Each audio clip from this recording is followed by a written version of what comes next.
we will be the next big thing in Asia. I truly believe that.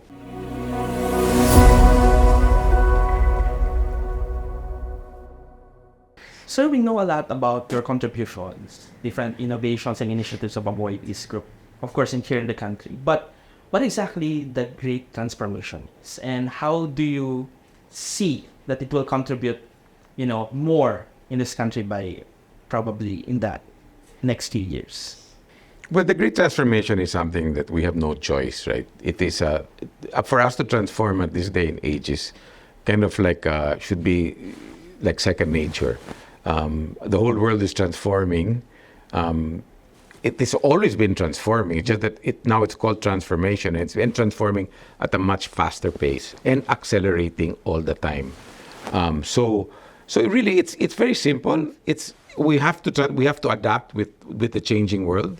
It's like we're just being in tune with the times, and it's really reminding us that we must transform because we live our lives every day. And sometimes we transform automatically when we're forced to, like the pandemic, people had to do certain things that, they had to go more online, they had to pay online, they had to do things because they were forced to. We don't want to go there. We want to be prepared, right? Let's not be forced to do something. So let's lead, let's not follow. Okay, so since we're talking about the progress, how we visualize things in the coming years, how do we define the Techglomerate? The Sabin Aboitiz Group. So Techglomerate is something that we again wanted to. We're a conglomerate, and we always said, we have this thing of we're a conglomerate, but are conglomerates the future? Is that the way it is? I mean, so we racked our brains of kind of what do we want to be, right? And so we always had technology, but we wanted to become but we are a conglomerate, right? So it's what we are. So we kind of just very simply just put those two together and said, well, we need technology. We need to adapt to the world. We need technology in our legacy businesses, right? And we need technology in the future businesses that we're going to create. So we thought and said, look, maybe we need to be a technology conglomerate. Yes. And so we said, okay, well, fine. Let's make it short and let's call it a Techglomerate and own it. So it was kind of invented within the Aboitiz organization. And so it means that precisely, taking up our old ways of doing things, the way we communicate with our customers, the way we run our plants, et cetera, the way we think, and investing in businesses of the future which are technology related.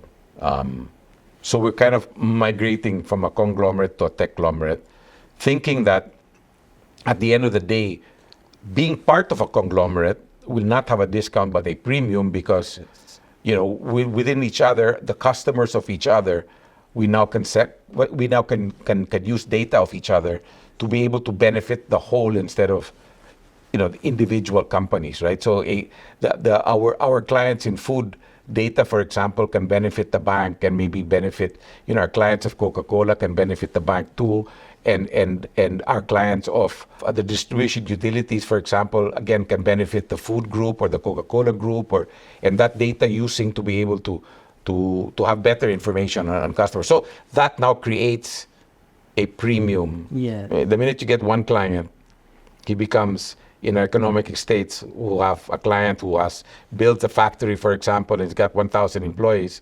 Well, if we can get them to have all their accounts in Union Bank, then we've created a value from the industrial estates to Union Bank. And then we can lend them the money at proper rates because we are able to have better data on them. And therefore, we know who we can lend to at lower rates, right? Digitally, of course, right? So you see, it starts creating this premium, right, around one client that belongs in one area that we never looked at with the other parts of the business, right? And that's what we're talking about, creating that Techglomerate premium. Can we talk about the recent acquisition that the Coca-Cola company, and what is our vision about this, since this is our first time to enter the consumer space? So it's not really the first time. I mean, we were reliant we were very reliant on one single business, which was power. And so a couple of years ago, we said, look, we want to be able to diversify ourselves a little bit more. And we targeted the consumer space. And consumer in our businesses, not necessarily consumer like Coca-Cola, but consumer in businesses. So, for example, we strategically sold part of Aboitiz Power, 25% of that to Gera, which is, the largest company in Asia, power company in Asia.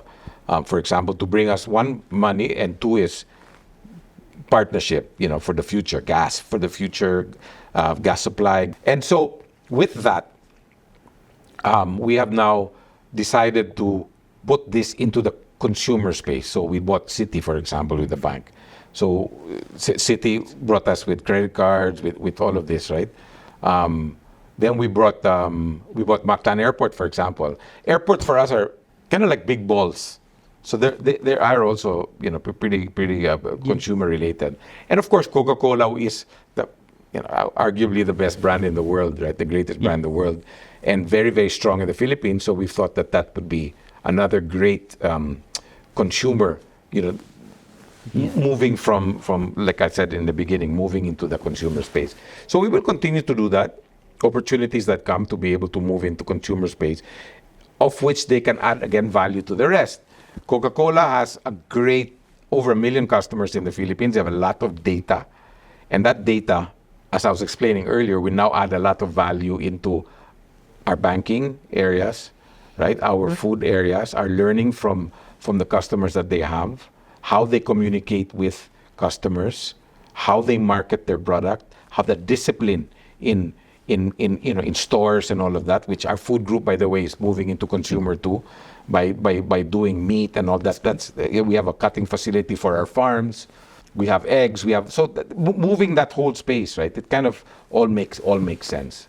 How do you see the Philippines in the next 5 to 10 years, and what this administration is doing specifically for advancements? Well, I see that they're very pro-business. So that's really, that for me, just not only what they say, but what they do. So they're acting very pro-business. So I think that I always say that we're the next big thing in Asia, and you can see our growth is, if not, the strongest growth one, the second, right? That depending on how you look at it. So we have a growing population. We have a very digital savvy population. So I really think we're the next big thing in Asia, as the infrastructure, the roads are being built. So you're seeing infrastructure go in. I think our power situation will be okay. We need to do water. So we need to do better transport for tourism. So this infrastructure that this government is now putting, subway systems, all of this, in the next, I think before this president finishes, we will be the next big thing in Asia. I truly believe that.